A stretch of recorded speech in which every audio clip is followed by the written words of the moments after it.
What I have found is it's communication. You have got to start with explaining to people, here's what we're trying to do. This is the value proposition that I am offering you as a potential employee. This is what I'm asking from you as an employee. These are the realities of the market in how we operate in that market. Therefore, if we can find a better way and do it, we will do that. But if you explain all of that, if you tell somebody shut up in color because that's what the job is, that doesn't work.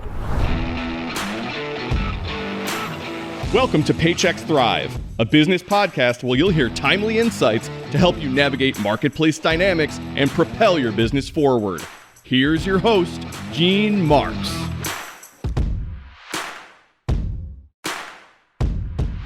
Hey everybody, it's Gene Marks and welcome back to another episode of the Paychex Thrive podcast. Thank you so much for joining me. My guest today is General Stanley McChrystal. For those of you who watch this on YouTube, I have to read this because there's so much of it, and I want to make sure this bio gets out to you. Stanley is a retired four-star general. He was the former commander of U.S. and international security assistance forces in Afghanistan, and the former commander of the nation's premier military counterterrorism force, Joint Special Operations Command. In 2013, Stan published his memoir, My Share of the Task, which was a New York Times bestseller, and is an author of Team of Teams, New Rules of Engagement for a Complex World, which was also a New York Times bestseller in 2015. Stan also co-authored Leaders, Myth and Reality, a Wall Street Journal bestseller based on the epical parallel lives by Plutarch. He previously served as a senior fellow at Yale University's Jackson Institute for Global Affairs, where he also taught a course on leadership. He currently sits on the board of Navistar International Corporation, Siemens Government Technology, and JetBlue Airways. And Stanley, I'm an American Airlines flyer. Just want to let you know that, but I'm sure JetBlue is just fine. And anyway, I'm very, very proud to have you on the podcast. Thank you so much for joining me.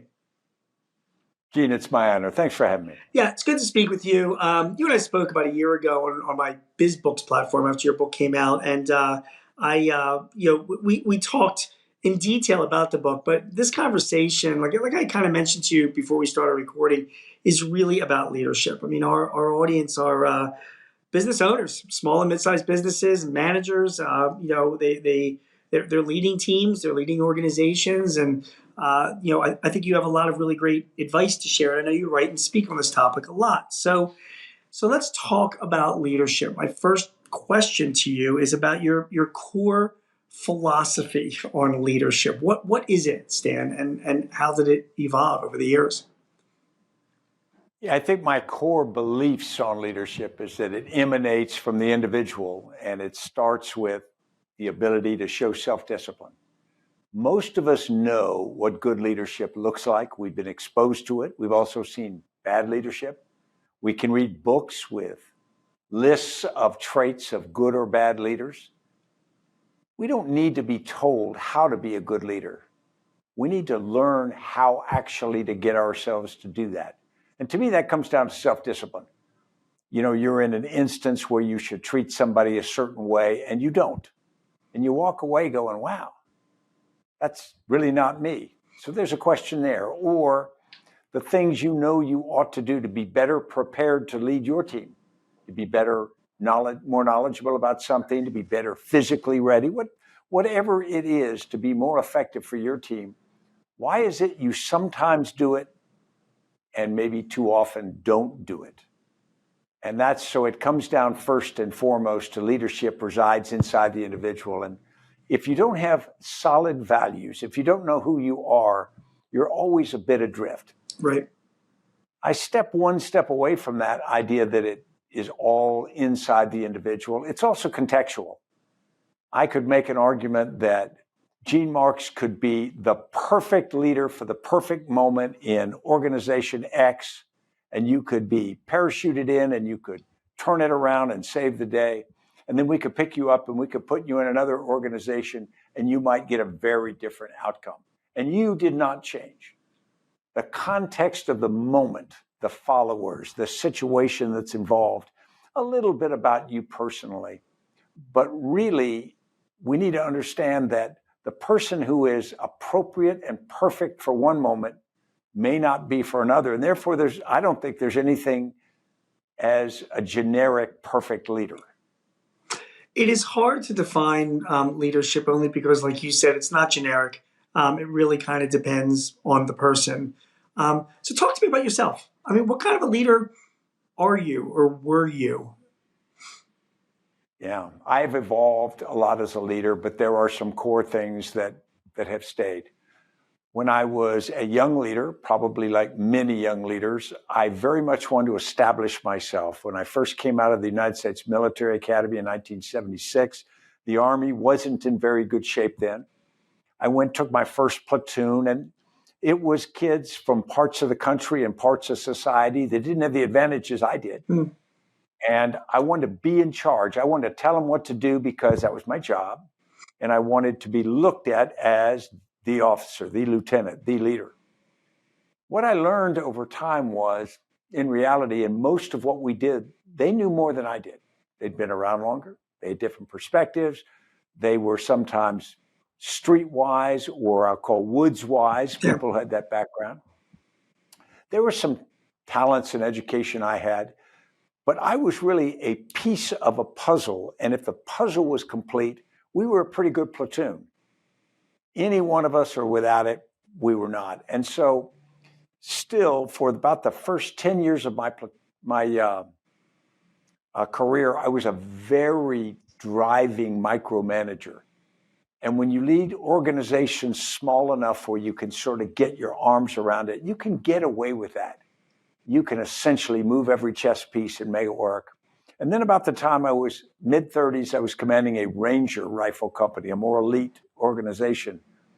And I got this revolution from the NCOs that the sergeants they pushed back. Yeah. They said, we don't need you to tell us how to do our jobs. We need you to do your job, Captain. And, at first my feelings were hurt, but then it was liberating because if I could accept that they would do their jobs and I did my job, we could get a lot more done. So for the rest of my career, I've been evolving away from that micromanagement. It keeps going. Now, I'm still, talk to anybody who works with me, I'm still very demanding. I'm still a bit impatient. I'm still relentless in being willing to push. And I could make an argument to a mirror that I actually feel pretty good about those attributes. But that is me. If people complain about it, that's fair. But I don't try to do people's jobs for them. In fact, I want to trust them and I want to support them doing that. And I think I feel much more comfortable as a leader in this way than I did earlier. Do you think leadership has a lot to do with someone's age and experience, or not at all? We have people listening to this that are, they might be running a startup or a small business that's, they might be 30 years old. And then we have others that are in their 50s or 60s. Do you think different qualities are needed based on your age or your generation? I'm not sure that's correct. I think that I've known people who are, when they are young, they are jerks, and when they're old, they're jerks. Right. I've known other people who, when they're young, they were good. When they're old, they got angry. And, so no, I think it's much more a case of what's needed in that particular organization and instance and that person's life journey. We are all not automatically something at a certain age. We are the product of all the things that we've touched and done, the people we've been around. And so I think it's not strictly age. I think it's, your diverse perspectives. Good. You had mentioned about, I've known people that were jerks when they were 30 years old and they were younger, and jerks when they were older. Can you be a jerk and still be a good leader? Boy, my wife and I have been having a lot of conversations about this lately. I'm sure. And here's where I come down. Yes, you can. And that sounds strange. No. But now when we talk good and bad, I'm not saying good and evil. I'm talking about effective or not. Because if you look at Steve Jobs, or if you look more recently at Elon Musk, I can argue that we wouldn't have the SpaceX program doing what it does. We would not have PayPal doing what it does. We certainly wouldn't have electric cars where they are without Elon Musk's personality, that driving sense. Now, I don't know him personally. I met him once, but the reality is I don't think he's someone that I would be real comfortable hanging out with. But the question is, does he get things done? And the answer is he certainly gets a lot of things done and maybe creates a fair amount of negative things in its wake. I think our society needs a certain percentage of those people. I think if everybody was sort of homogenized with the rough edges sanded off of us and wanting to get along and being very comfortable with everyone, I don't think we'd get as much done. Yep. I think some of these big personalities have got to crash through our society to force the rest of us to move forward. Yeah, I literally just finished this past week watching The Last Dance, the documentary about Michael Jordan on Netflix, which like everybody in the world watched it during COVID, and of course I just got to it, and it was an amazing documentary about the guy, and he admits when during his years with the Bulls, he was a jerk. He was tough to get along with for the very reason why you just laid out. He was set on this mission of being the very best and winning championships. And he had little patience for people that didn't align themselves with that leadership goal. So tell me a little bit about your thoughts on creating a team around a good leader, because that's what the Bulls did in the end. I mean, they brought Jordan in as a young guy. They saw his talents and they saw his personality, and they formed a team around him. Scottie Pippen and Dennis Rodman and others that Steve Kerr, that they could jive with him as a good way. So as a leader, talk to me a little bit about creating a team for yourself. What do you look for? How do you do it? Yeah, if you are talking about creating it for yourself or around yourself, I think the first thing you want to avoid is hiring a Greek chorus of people who agree with you. Yeah. And that's comfortable. And that's what the most common practice is. But you got to avoid that. You've got to get people who do things you don't do. They either have skills you don't do, or they interact with people the way you don't do or are uncomfortable doing, or they talk to you in ways that you need to be talked to. And so if you're talking about a small personal staff, there needs to be somebody who can get in your face and tell you, you just acted like a jerk in the last outcome, in the last thing, and you got to stop that. You've got to have other people who can tell you hard truths. Now, not everybody needs to be there with a short sword poking you, because you also need people who know when you've been bruised up and you're working hard, and you need somebody who can say, okay, we're going to be okay. Mm-hmm. And sometimes you need somebody to say, hey, you did great, even though you didn't do great. You need to hear it. So it's that combination of people who have both the empathy to understand you in that moment, the courage to give what's required in that moment, and the loyalty. I mean, because at the end of the day, they've got to be loyal to the overall mission. Part of that's to you, it's manifest to you, but part of it is to the overall mission. They've got to believe that this is what we are here to do. Your point is funny, and you mentioned Musk before. I mean, I read George Isaacson's book on him, Walter Isaacson, his book on him recently. And one of the things that struck me is exactly what you just said. Musk, there was one story he told of a scientist that worked for Musk at SpaceX and just couldn't take any more of the hours and the demands and whatever, and he quit. And the scientist said later on that within a few months after quitting, he didn't have the same, he wanted to work for somebody that that he could be part of, that they're doing something special. It's more than just him, and Musk was that guy. And he wound up going back to working at SpaceX, knowing that, okay, this guy's a demanding guy, but I believe in the overall mission. And don't you think that's one of the most important things a leader has to show has to communicate to their team? It's not about us, but it's about what we're trying to get done here. Yeah, I think if the leader can create a narrative that is convincing of what we are trying to do is worthy, and we are trying to do it, in the best way we know how, then they will put up with a lot of things from the individual leader. Yep. Because that leader's made a good case. It's harder in some businesses. I mean, if you manufacture bagels, it's hard to say we're going to change the world by making really great bagels. But if you've got national service or going to space or even creating electric cars, there is an easier path to that kind of a narrative. Sure. I'm going to even argue with you on that only because even the bagel maker is making bagels that's giving pleasure and enjoyment to their customers. Somebody's having a lousy day and they came in, they're getting their chocolate chip bagel and it just makes them feel better. And you're right. This is not like fighting a war or doing something like building spaceships that go to Mars. But I guess everybody does a little something to contribute. And I just think the trick is communicating to your team, like, hey, what we're doing is special and it is in our little part of the world, contributing a little bit, to that part of the world. Well, to push back on you, I don't disagree with that, but I think sometimes in those cases, the argument is about the team. Okay. The argument is we've created a team, you got jobs, you got healthcare, you got a sense of family.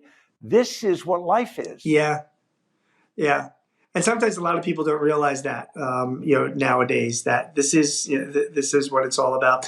How about actually putting your money where your mouth is and doing stuff? Getting back to Jordan, I'm obsessing about this because I just saw the documentary. And, whatever he demanded of his teammates, Stan, I mean, Jordan did it himself 10 times over, He was the first guy there to practice, the last guy to leave, the hardest working guy. There was nothing he did answer that he wasn't willing to do for himself. Do you give me some of your thoughts on actually doing it? I mean, for example, you didn't just go into the military as a captain. I mean, you must have had to spend a number of years in the trenches. Can you even be a leader without having that kind of experience? Well, I certainly wouldn't claim you cannot, but I say it's extraordinarily helpful. Yeah. If I think in the military, it's helpful because you get experience at every level. So you know what's happening at the very lowest level. When it's raining outside and you're more senior, you know what it feels like to stand in the mud and the rain. You know the implications if you draw on a map and say, this battalion will move from this place to this place. You know how far it is and you know how long it takes to walk there and how painful it is. So it's not a clinical planning thing. It's a very human thing. And then the other part is doing it with them. Not just that you did it when you were younger, but when you become more senior, you've got a lot of things to do. A certain percentage of your time has got to go out visiting soldiers, sharing some of the danger, sharing some of the hardship. Now, you're not there every day like they are.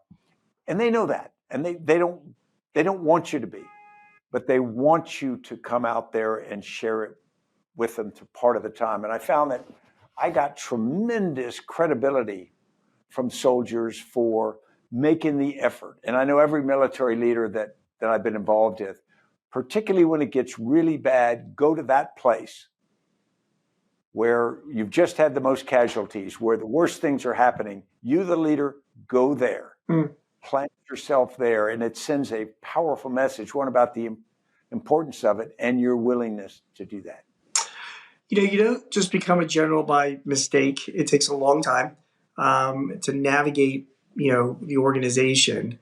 And I am sure that you have come across your fair share of incompetence, people that are lazy, people that were in positions that were your superiors that you just knew, you couldn't believe that they were your superiors for all different reasons because life is not fair.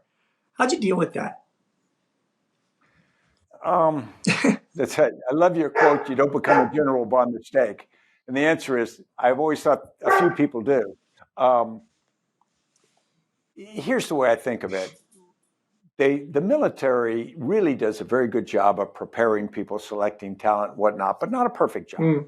And because wars are episodic, meaning you have long periods of peace and then you have wars, you have a tendency to have people rise through most of their career in peacetime, and they are raised on evaluations of how they are in peacetime, how they look and act in that environment. And what I personally found in Iraq and Afghanistan is, of the body of senior leaders, largely my peers slightly on either side, a good percentage of them were not fit for that duty. They were not competent either emotionally or in some cases, just professionally, Mhm. to be a general officer in combat. Now, it wasn't entirely their fault because our system had rewarded a Right. number of things in peacetime. You do resent it because when you get there and it's very hard and you've got people who are not up to the task, it's pretty obvious pretty quick. And our system is not nearly as good as the commercial world. In commercial world, you fire CEOs. The military is much more reticent. Right. And so there's a temptation or a habit, I'll call it, of leaving people in positions of life and death responsibility long after they should be. And so that's a part of the U.S. military that's got to be, I want to say, updated. Sure. It's got to recognize Sure. the need to do that.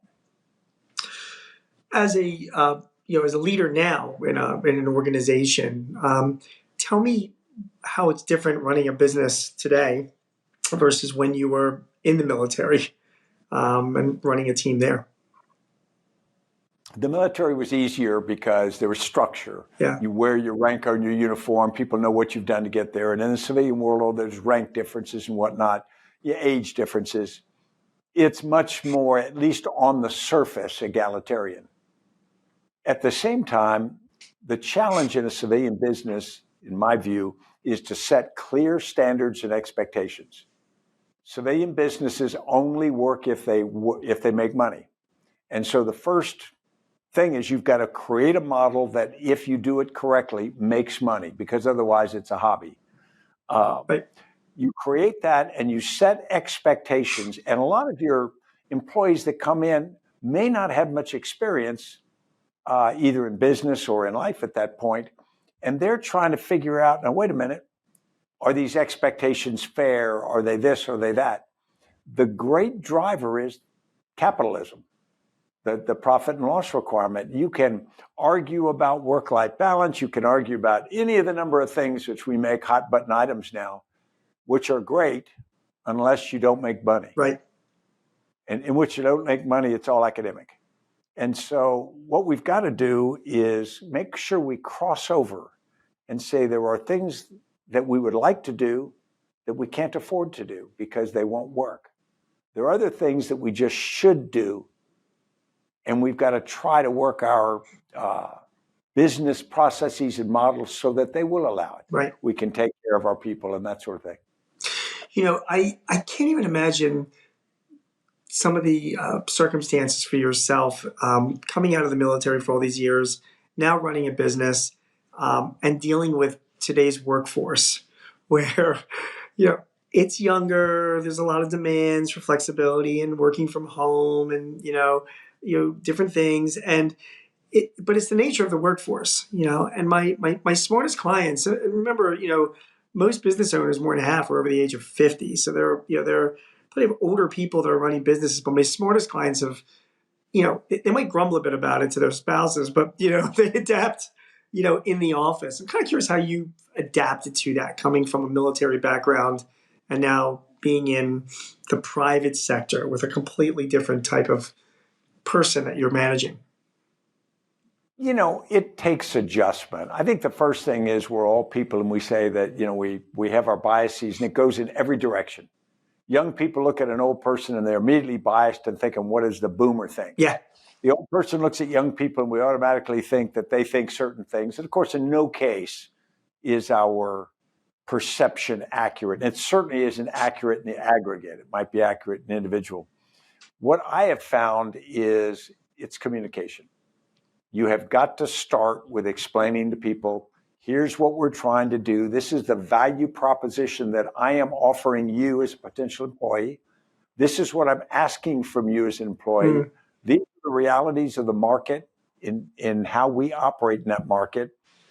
Therefore, if we can find a better way and do it, we'll do that. But if you explain all of that, if you tell somebody, shut up and color because that's what the job is, that doesn't work. It really didn't work with soldiers either. There was a perception it did. But I actually found that soldiers really only wanted to attack the hill if you told them why that hill was important.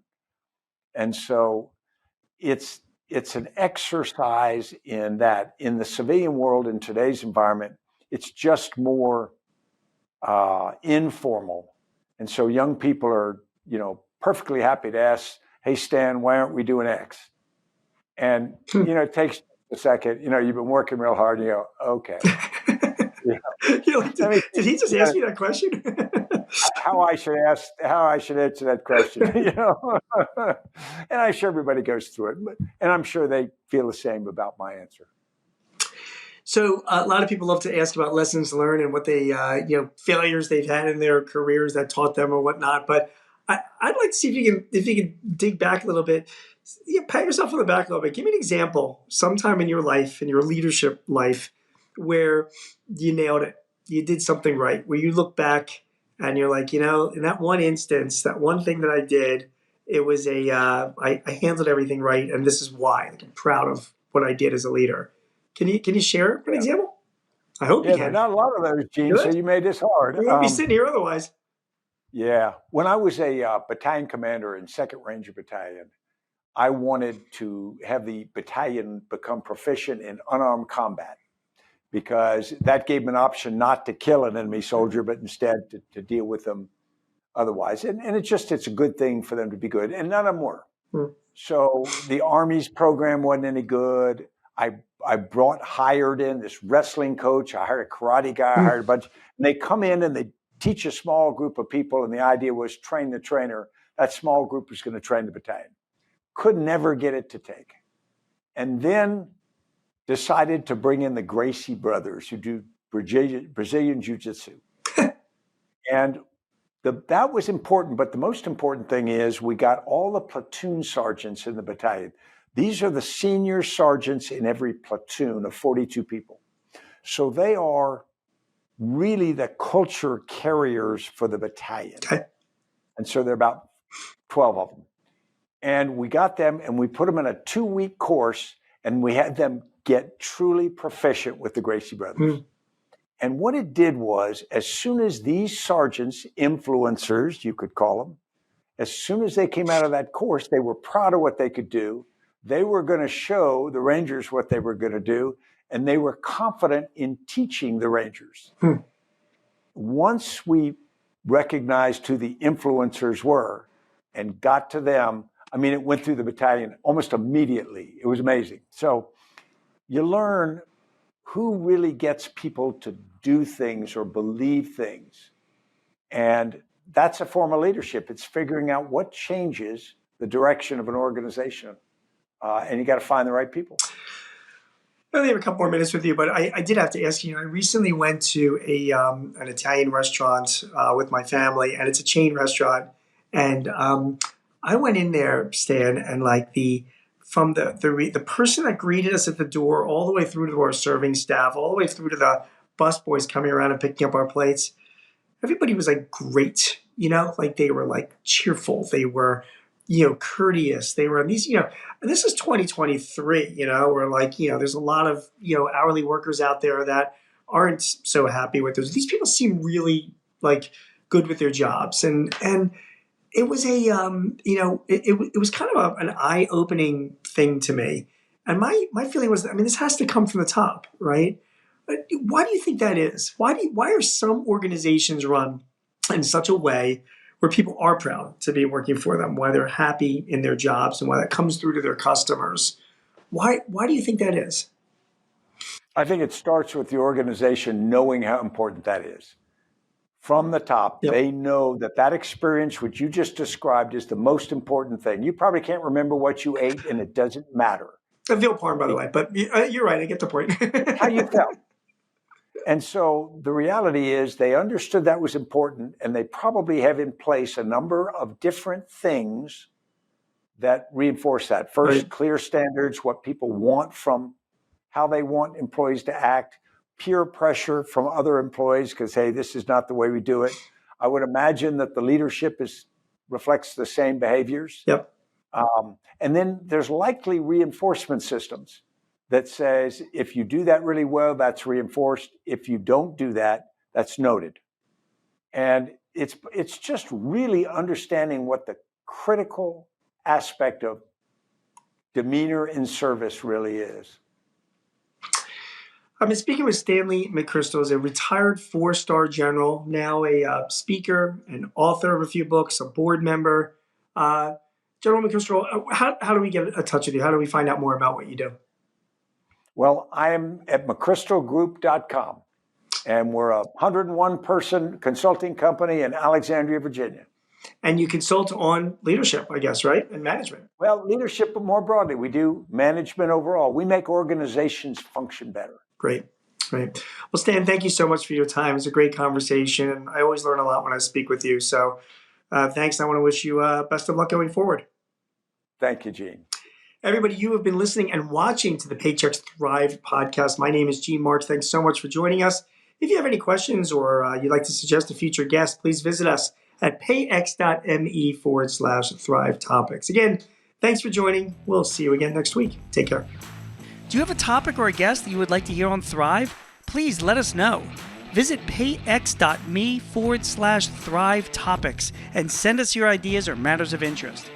Also, if your business is looking to simplify your HR, payroll, benefits, or insurance services, see how Paychex can help. Visit the resource hub at paychex.com/works. That's WORX. Paychex can help manage those complexities while you focus on all the ways you want your business to thrive. I'm your host, Gene Marks, and thanks for joining us. Till next time, take care. This podcast is property of Paychex Incorporated 2024. All rights reserved.